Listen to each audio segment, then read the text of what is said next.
Assalomu alaykum. Navbatdagi 10-variantimizni ko'rishni boshlaymiz. Birinchi savolda molekulyar massasi teng bo'lgan moddalarni topishimiz kerak ekan. Endi bunda yozib topib ko'ramiz har birini. Shunda B javob bo'ladi ekan. Keyingisi 0,3 mol X2O ni massasi 13,2 gram bo'lsa, mana shu yerda X ni massasini topib oladigan bo'lsak, 13,2 gramni 0,3 molga bo'lsak, 1 mol massasi chiqadi. Kislorodning massasi 16 ni ayirib tashlab 2 ga bo'ladigan bo'lsak, 1 mol X ni massasi chiqadi 14. Bu azot ekan. Endi 0,2 mol o'sha azot 3 ftarid necha gram bo'ladi deyapti. 1 mol 71 gram bo'lsa, 0,2 moli 14,2 gram bo'ladi ekan. D javob. Keyingisi metan va azot aralashmasida metanning massasi azotnikidan 4 marta ko'p. Endi azotni agar 1 mol oladigan bo'lsak, uni massasi 28 gram bo'ladi. Metan undan 4 barobar og'irroq bo'ladi va 112 gram bo'ladi. 112 gram metanni molni topadigan bo'lsak, 7 mol. Ana azotni 1 mol oladigan bo'lsak, metanimiz 7 mol bo'ladi ekan. Endi ularni miqdorlari farqi 0,3 mol bo'lsa, azotning hajmini so'rayapti.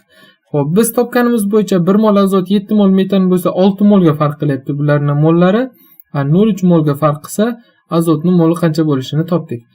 Tushunarli, ya'ni 1 mol azot bo'lsa 6 mol farq, 0,3 farq bo'lsa, demak 0,05 mol, ya'ni 1,12 litr azot bo'ladi ekan dastlabki aralashmada.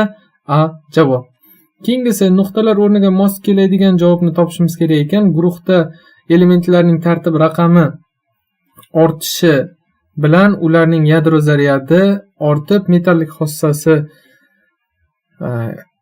ortadi va metalmaslik xossasi kamayadi. S javob. Keyingisi mana shu yadro reaksiyasida 123 gram plutoniy, menimcha plutoniydan 115 gram toriy hosil bo'ldi. X va Y ning qiymati teng bo'lsa, plutoniyning neytronni toping. Birinchi navbatda ikkala tomondagi zaryadlarni, ya'ni pastdagi qiymatlarni tenglab oldik. Mana tenglab oldik va mana shu yerda X ning qiymati Y ga teng bo'lgani uchun Y ning o'rniga X qo'yib yubordikda tenglamani ishladik. Shunda bir noma'lum tenglamaga tushib qoladi va X ning qiymati 4ligi kelib chiqadi. Endi reaksiyaga e'tibor beradigan bo'lsak, beta minusda massa yo'q. 0 deb olamiz, nisbiy massasini. Shuning uchun bunda massa yo'q desak, o'sha elementlarning massa farqi nimaga to'g'ri keladi? Hozir ko'ramiz. Masala bo'yicha 123 gram plutoniydan 115 gram toriy olingan bo'lsa, 8 gramga massa kamayapti va mana shu kamayish alfani hisobiga to'g'ri keladi. Reaksiyamizda X, ya'ni 4 mol alfa chiqyapti, uni massasi 16 gram. Bunda proporsiya qilamiz. Agar 123 gram plutoniy parchalanganda, ya'ni reaksiyaga kirishganda 8 gram alfa chiqar ekan, 16 gram alfa chiqishi uchun qancha plutoniy parchalangan desak, 246 gram bo'ladi. Bu uning nisbiyati massasi. Neytron topish uchun nisbiyati massasidan protonlar sonini ayirib tashlasak 152. Bu plutoniyning neytronlar soni chiqdi. B javob. Keyingisi moddalarning sigma va pi bog'lar soni qanday o'zgaradi? Endi bunda yozib chiqish kerak. Demak, dastlabki pentan kislotada 17 ta sigma pi bog' bor ekan, umumiy bog'lar. Kalsiy fosfatda 16 ta, alyuminiy sulfatda 24 ta. O'sha pi va sigma bog'lar, ya'ni umumiy bog'lar sonini qanday o'zgarayotganini topsak, 1 dan 2 ga o'tsa kamayadi, 2 dan 3 ga o'tsa ortadi degan A javob bo'ladi ekan. Keyingisi A moddaga B modda qo'shib C modda olinibdi. A moddaning dastlab konsentratsiyasi 2,4 ekan, qancha vaqtdan keyin konsentratsiyasi 3 marta kamayadi. Demak, bunaqa narsani ham oldin ko'rgandik. Necha marta kamaysa, dastlab ana shuncha deb olamiz. Demak, dastlab 3 mol deb olamiz. 3 marta kamaydi degan uchun 3 ta 3 ga bo'lsak 1 qoladi. Demak, 3 dan 1 qolsa, bu degani sarflangan 2. Bizda dastlab A 2,4 edi. Dastlabkini tagiga mana dastlabkini yozib oldik va sarflanganini topadigan bo'lsak 1,6 mol taqsim litr. Bu A ning sarflangan konsentratsiyasi.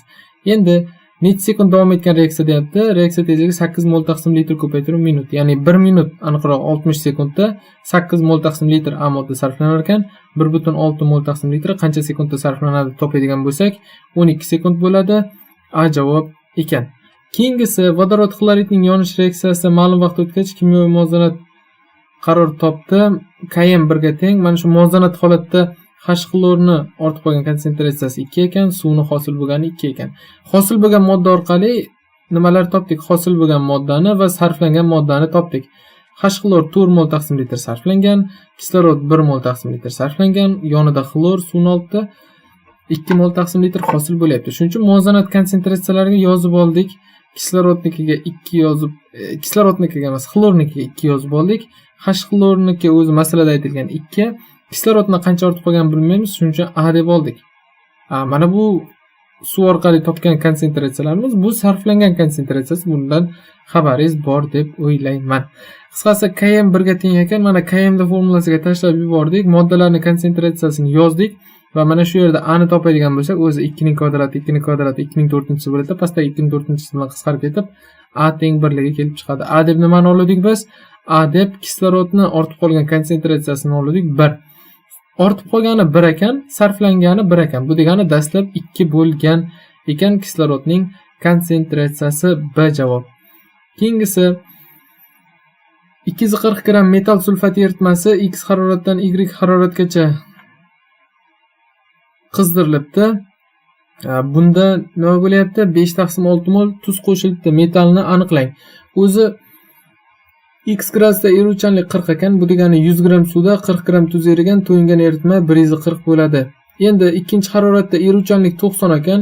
40 dan 90 ga o'tish uchun yana 50 gram tuz nima qilish kerak? Qo'shish kerak. Ya'ni eritmada eritish kerak. Bo'ldi, proporsiya qilamiz. Bizga berilgan X gradusdagi eritmani nimasi? Massasi. Va qo'shish kerak bo'lgan tuzni massasini topishimiz kerak. Proporsiya qilamiz. Agar 140 gram eritma bo'lganda, unga 50 gram tuz qo'shish kerak. 280 gram eritmaga qancha tuz qo'shish kerak? Topadigan bo'lsak, 100 gram tuz qo'shish kerak ekan. O'sha 100 gram tuzni miqdori masala shartida aytilganda 5/6 mol bo'lsa, 100 gramni 5/6 ga bo'ladigan bo'lsak 120 chiqadi. Undan SO4 massasi 94 ayirsak 24 magniy kelib chiqadi.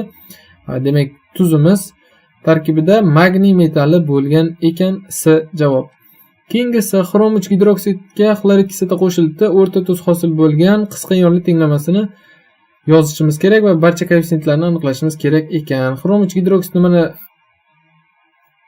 Xlorid kislota bilan reaksiyasini yozib oldik. Qisqa ionli tenglamasida xrom 3 gidroksidga H+ qo'shamiz, xrom 3+ ioni va suv hosil bo'ladi. Barcha koeffitsiyentlar yig'indisi 8 degan S javob bo'ladi ekan. Keyingisi noma'lum asosning 300 gram suvli eritmasida dissotsiyalanmagan molekulalar soni 10 mol, ionlar soni 6 mol. Qancha asos sarflangan deyapti? Asosni hammasi dissotsiyalangan, suv dissotsiyalanmagan. Demak, dissotsiyalanmagan molekula suv ekan 10 mol. O'sha 10 mol suvning massasini topsak 180 gram. Dastlabki eritma 300 gram, ichida 180 suv bo'lsa, qolgan 120 si asos bo'ladi. O'zi bizdan ana shu asosning massasini so'rayapti. Shuning uchun 120 ni o'zida qolamiz. Mabodo qaysi asos deydigan bo'lsa, unda topishimiz kerak edi. Shunda natriy gidroksidga to'g'ri keladi-da. 120 gram, ya'ni 3 molidan 6 mol ion chiqadi. Keyingisi X mol marganez 2 xlorid, kaliy xlorid, kaliy gidroksid bilan reaksiyaga kirishganda kaliy manganat, kaliy xlorid suv hosil bo'libdi. Reaksiyani yozib tenglab oldik. Olingan tuzlar 0,6 molga farq qilsa X ni toping. Olingan tuzlar reaksiyaga qaraydigan bo'lsak 3 mol kaliy manganat, 8 mol kaliy xlorid. Shunda farq qancha bo'lyapti? Reaksiya bo'yicha 5 mol farq bo'lyapti. Bizdan nimani so'rayapti? Farqni bergan X ni, ya'ni marganez 2 xloridning molini so'rayapti.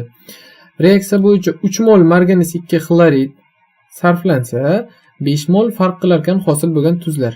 Masala bo'yicha 0,6 mol farq qilsa qancha marganez 2 xlorid sarflangan? Proporsiya topadigan bo'lsak 0,36 mol B javob ekan.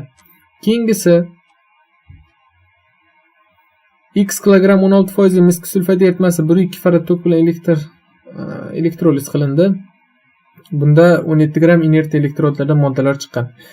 Misk sulfatni X mol oldik, suvni Y mol oldik. Ular orqali nimani topdik? Ularga ketadigan tok miqdorini topdik va kamayishlarni topdik. Tuzni reaksiyasidan 80 gram kamayish bo'ladi, ya'ni 64 gram misk katodda, 16 gram kislorod anodda chiqib ketadi. Suvni o'zidan ham kamayish topdik, ya'ni suvdagi vodorod va kislorod ham chiqib ketib qoladi eritmadan, o'sha 18 digri kamayish bo'lyapti. Bo'ldi, faradlarni 1,2 ga, kamayishlarni 17 ga tengladik. Shunda X 0,1 chiqdi, tuzni moli 160 ko'paytirsak tuzni massasi chiqadi 16 gram. 16 gram tuz dastlabki eritmada 16% bo'lsa, 100% eritma qancha bo'ladi dedik? 100 gram chiqdi. Bu dastlabki eritmaning massasi.